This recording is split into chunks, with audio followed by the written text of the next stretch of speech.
नमस्कार सर्वांना, स्वागत आहे तुम्हा सर्वांचं आपल्या ॲक्टिव्ह करिश्मा यूट्यूब चॅनल. बघा, अंगणवाडी सेविका ताईंनो, मदतनीस ताईंनो, 10 ऑगस्ट रोजी बघा, ऑगस्ट महिना सुरू आहे. 10 ऑगस्ट रोजी अंगणवाडीमध्ये आपण ECC डे कशा पद्धतीने साजरा करायची सर्व डिटेल्समध्ये माहिती आपण या व्हिडिओच्या माध्यमातून जाणून घेणार आहोत. त्यामुळे हा व्हिडिओ आणि ही माहिती अत्यंत महत्त्वाची असणार आहे. जास्तीत जास्त सेविका ताईंना शेअर करा. तर बघा ताईंनो, एकात्मिक बालविकास सेवा योजना महाराष्ट्र राज्य आरंभिक बाल संगोपन आणि बाल शिक्षण दिवस, ज्याला आपण ECC डे म्हणतो, माहे ऑगस्ट 2026 चे आहे. वेळ बघा 90 मिनिटाचा असणार आहे, म्हणजे एकूण 1.5 तास वेळ आहे. विषय खूप महत्त्वाचा आहे. मुलांच्या विकासाच्या टप्प्याबाबत चर्चा करणे आणि बाबा पालकांना विशेष करून याच्यामध्ये सहभागी करून घ्यायचं आहे असं इथं म्हणण्यात आलेलं आहे. ठिकाण बघा, अंगणवाडी केंद्रामध्येच हा कार्यक्रम घ्यायचा आहे. उद्दिष्ट बघा याची, पालक सांभाळ करताना आपल्या बालकांचा विकास योग्य दिशेने होत आहे की नाही हे निरीक्षण करण्यास सक्षम करणे.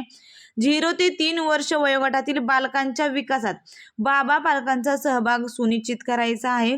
साहित्य बघा यासाठी काय लागणार आहे, अगदी थोडंसं साहित्य लागणार आहे. अंगणवाडीमध्ये अवेलेबल असते तेच साहित्य लागणार आहे. बघा, पेन, खडू, मार्कर पेन, उपक्रमांची नावे लिहिलेल्या चिठ्ठ्या, ट्रे आणि जुने वर्तमान पेपर.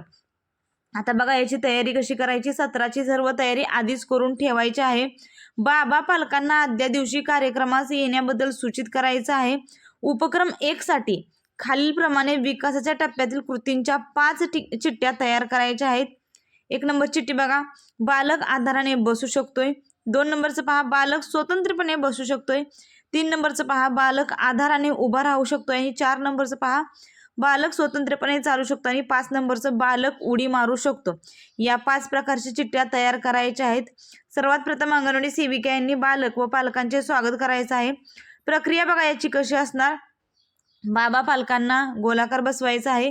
अंगणवाडी सेविका आणि मदतनीस यांनी देखील पालकांसोबत गोलामध्ये बसायचं आहे. बघा, अंगणवाडी सेविका ताईंनी पालकांचे स्वागत करून विषयाची ओळख करून द्यायची आहे. आपण सर्वजण पालक सभेसाठी आला आहात, यावरून आपल्याला मुलांच्या विकासाची खूप काळजी आहे हे दिसत आहे. बालकांचा सर्वांगीण विकास हा अंगणवाडी पुरता मर्यादित नसतो, तर तो घरातूनही होत असतो. बालकांच्या विकासात आई आणि बाबा या दोघांची भूमिका महत्त्वाची आहे. बाबा पालक देखील दैनंदिन घरातील कामे करताना मुलांना वेळ देऊ शकतात. प्रत्येक मूल हे वेगळे असते. मुलांची वाढ, विकास वयोगटानुसार टप्प्याटप्प्याने होत असते. आता आपण 0 ते 3 वर्ष वयोगटातील शारीरिक विकासाचे टप्पे समजून घेऊयात. असे म्हणून अंगणवाडी ताईंनी खालीलप्रमाणे उपक्रम घ्यायचे आहेत. तर बघा काय करायचं आहे, एका ट्रेमध्ये जे आपण 5 चिठ्ठ्या बनवायला सांगितल्या त्या 5 चिठ्ठ्या बनवायच्या आहेत. पालकांपैकी एका पालकाला चिठ्ठी एक एक द्यायची आहे आणि एका रांगेत उभे राहायला सांगायचं आहे. जसे 5 पालक चिठ्ठी घेऊन रांगेत उभा राहतील, यानंतर अंगणवाडी ताईंनी 5ही चिठ्ठ्या पुन्हा वाचून दाखवाव्यात. यापैकी बालक कोणती कृती पहिले करेल असे बसलेल्या पालकांना विचारायचं आहे. पालक सांगतील की आधाराने बसू शकतो ही कृती पहिले घडेल.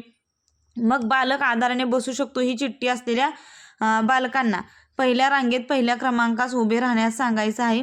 अशा प्रकारे विचारून बालक स्वतंत्रपणे बसू शकतोय, आधाराने उभा राहू शकतोय, बालक स्वतंत्रपणे चालू शकतोय, उडी मारू शकतोय ही चिठ्ठी असलेल्या पालकांना अनुक्रमाने 2ऱ्या, 3ऱ्या, 4थ्या, 5व्या क्रमांकास उभे राहण्यास सांगायचं आहे.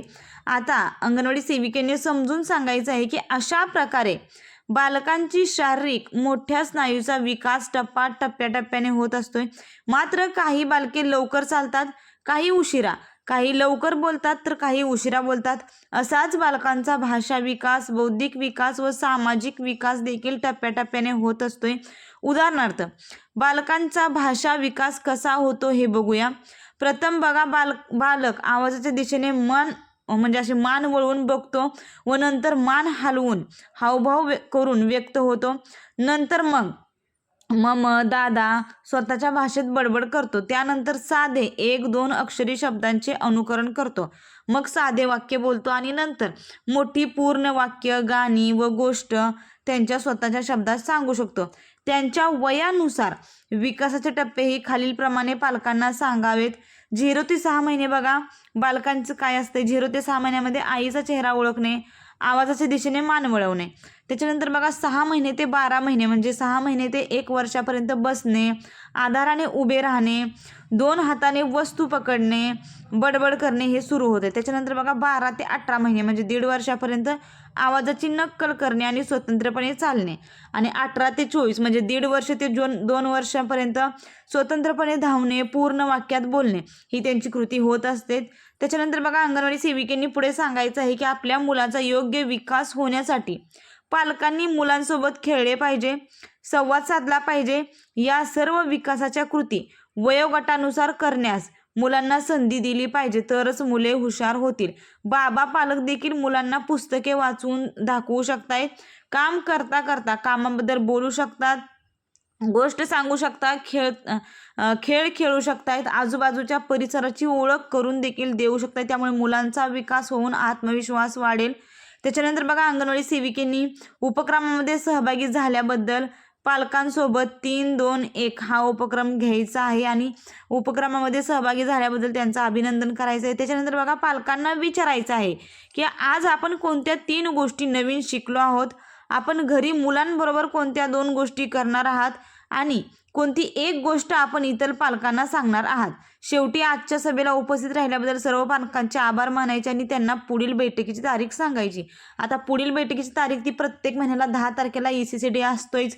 जर सुट्टी असेल तर तो 11 तारखेला हा कार्यक्रम घ्यायचा आहे. तर बघा ताईनो या पद्धतीने ही सर्व कृती करून घ्यायची आहे. येणाऱ्या 10 तारखेचा जो कार्यक्रम आहे तो 0 ते 3 वर्ष वयोगटातील पालकांचा आहे. त्यामुळे अत्यंत महत्त्वाचा हा ECC डे असणार आहे.